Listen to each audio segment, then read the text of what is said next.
Hello po, magandang umaga, no? Magandang gabi kung nasan tayo panig ng mundo. Pero dito sa amin ay umaga na. Okay po, mga alas 5 na ng umaga, no? Ayan, katatapos lang natin ng trabaho. Okay po. At ngayon, tignan natin kung ano ba ang kailangan yung malaman ngayong araw na to, no? September 7 of 2025. O, tama, 'di ba? O, linggo na po ngayon. So, kinuha ko ulit itong ating Lenormand card. Ayan. Para malaman natin kung ano ba yung dapat yung malaman ngayong araw na ito. So, spread muna natin siya, ha? Ayan. So, maganda yung pagkakaspread para, alam nyo yun, makuha natin yung mga dapat nating malaman po, ha? Ayan. Ang ganda. Oh, kita nyo ba yan? Okay. So, ayan. Pili na tayo, ha? Ulit, 5. So, kunin natin to, pinakadulo, 1. And then dito, 2, gitna, 3, 4. Oh, ito na nga, 5. Ayan, kasi gusto niya nang sumama, no? Okay. So, kompleto na, no? Ano ba ang dapat ninyong malaman ngayong araw na ito? Okay, kunin natin ang ating stand. Asan yung moon shape? Ayun. Okay. So, kompleto na, ha. Tingnan na natin po. Hindi ako gumawa kahapon, ano. Kasi, September 6 is yung talagang pinaka-peak ng, tawag to, ghost month. Ayan, ha. So, ayoko makakuha ng mga bad luck or bad, Kasi nga, peak yun, eh. So, ayokong magbigay ng mga ganun. So, kaya hindi po ako nag-reading, ha, kahapon. Anyway, at ito ang ating nakuha, 3. Okay, so puno. So, by this time, kung nakikita nyo naman, ha, sari-saring bunga, napakamakulay. So, ibig sabihin nito, marami tayong matatanggap na blessing ngayong araw na ito. Yan, Sunday, blessing mula sa ating Panginoon, kung ano man po itong mga blessing na ito na paparating, saluhin ninyo, nga. Parang kagabi pa yun, nag-start yung mga blessing, mga good karma. Ito naman talagang blessing siya ngayon, ha, napaparating po. Kasi kung nakikita nyo, napaka-colorful. So, ibig sabihin, this is napaka-positive, ha.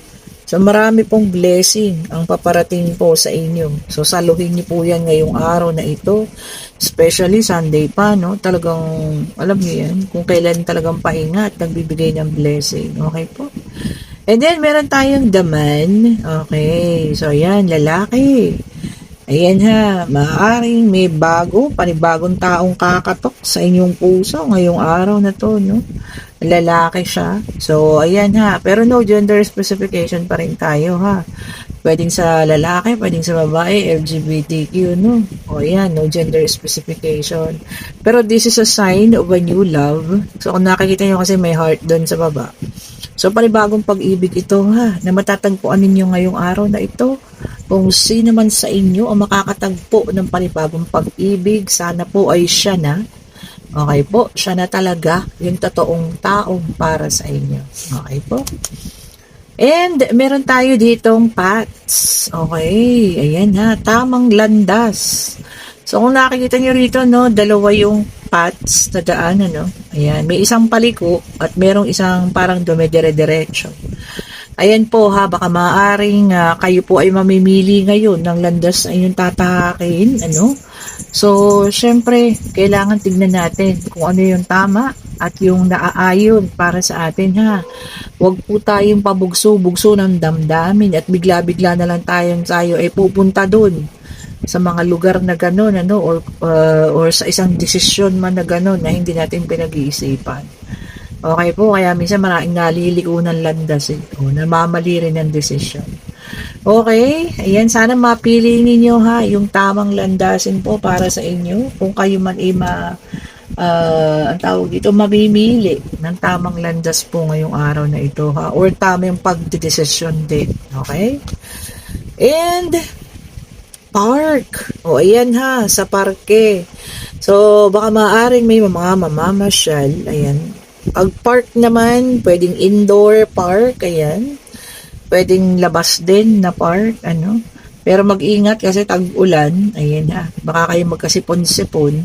Pero baka maraming mamasyal ngayon ha, dahil nga araw ng linggo. Pero yun nga, mag-ingat kayo, magdala ng payong, ayan. Magdala ng mga pamalit na damit, baka mabaganda basa-basa, ano. Pero kung ako sa inyo, doon na lang kayo sa mga indoor park, o, 'di ba? Alam nyo na yan kung saan yan. Hindi ko na kailangang magsabi kung saan pa ha. Pero kung kayo ay mamamasyal, mag-enjoy. Ayan ha. Okay po, enjoyin natin ang mga parke. Okay? And para sa ating last card ay the heart. O, okay? Nag-aalab na puso. So, ayan ha. Sabi ko nga kanina, no, maaring panibagong pag-ibig or maari ding ito ay dating iniibig. Oh, ha? Ibig sabihin ng dati, ng nakaraan, the past, o kung sino man ito ha, na pwedeng magpaalab ulit ng iyong damdamin. Huwag lang sana yung galit, ano? Hindi naman siguro. Baka alam niyo yun, kayo ay kanyang susuyuin muli, no? Ngayong araw na to, magpaparamdam, o kaya hihingi ng tawad sa kanyang nagawa, or kung ano man. Okay po? Kasi, alam niyo, tingnan niyo, pumula yung heart. So, ibig sabihin yan, magkakaroon ng excitement ha. Ngayong araw na to, magiging excited, magugulat, ganyan, ano. Huwag lang sana magalit. Okay po?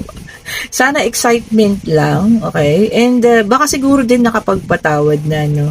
Bukos na yung puso sa pagpapatawad. Okay po? Ano man, ano maging desisyon nyo ngayon, ano? Para sa isang tao na to, nahihingi ng tawad o kung ano man, ay sana po maging maayos na ang inyong relasyon, ano? Okay?